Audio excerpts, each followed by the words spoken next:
YouTube has become the number one platform that people consume podcasts on. And as a podcast strategist that's worked with some of the top podcasts getting millions of views and downloads every single month, I can honestly tell you that if you want to grow your podcast in a serious manner to grow your authority, your audience, and your business, for some of you that have businesses tied to your podcast, going all in on YouTube will be the smartest move that you can make. Now, this is a difficult thing for a lot of podcasters to hear and to embrace because there's a lot of people who want to still embrace the audio only side of the podcast world. What is true is that the podcast on audio are going to be so difficult to grow because they lack what YouTube has.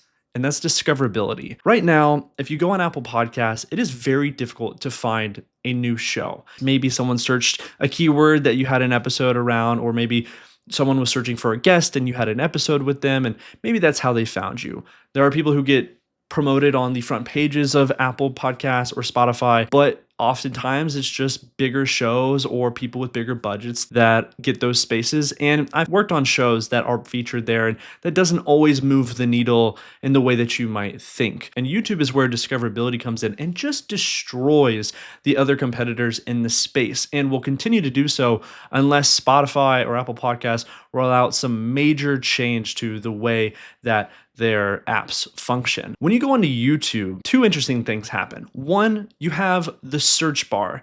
And yes, the other platforms have search bars, but people are always going on YouTube, trying to search for things, learn things, find things that other people are talking about. So it is an incredible opportunity for you to have content ready for people who might be searching for stuff related to your services and your niche and the things that you are talking about. But more importantly, when it comes to discoverability, because yes, search is great and search is important, but what I really love about YouTube is when you open up that front page, you are often served with a handful of videos from creators all across the platform. People that you might recognize, people that you've watched before, but often YouTube is trying to show you new creators that you haven't watched before and trying to give them a chance to be seen by you because maybe you click on it, you love their stuff, and you go down the rabbit hole and you stay on their platform for longer. That is the strongest way to grow your podcast that other platforms just cannot compete with.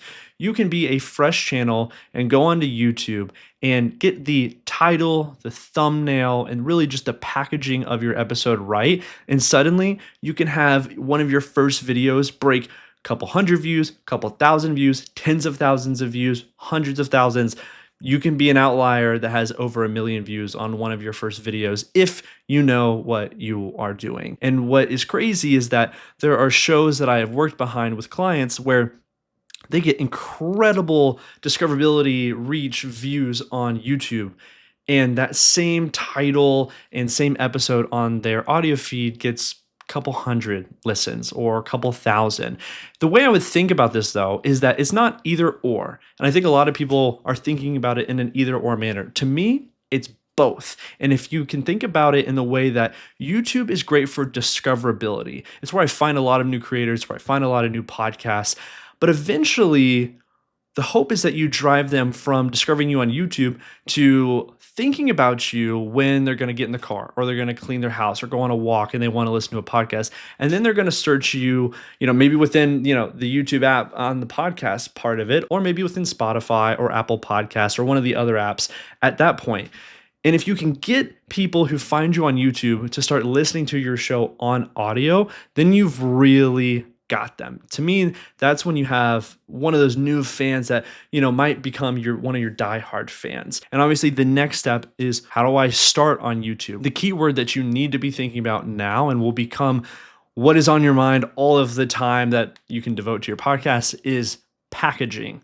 It is, what is the video you're trying to create, and what is the title and the thumbnail that you're trying to use to get people to click into that video. If you can nail that, that is how you're also really going to explode your discoverability, start to compete with the biggest names in your space, whether your show is brand new, been around for a little bit, or you're trying to reach that next level of growth. It always comes down to the packaging of your content. And if you want to understand, well, what does it mean to have great packaging? I put together a free training where I break all of of this down. And so if you want early access to that, I'll put a link in the description where you can easily go sign up and you'll be sent that training ASAP. Now, a big question that I get within this is, well, do I need to have a video portion of my podcast? Like, do I have to be on camera? My vote for this is I would prefer it, but there are some examples where that doesn't always have to be the case.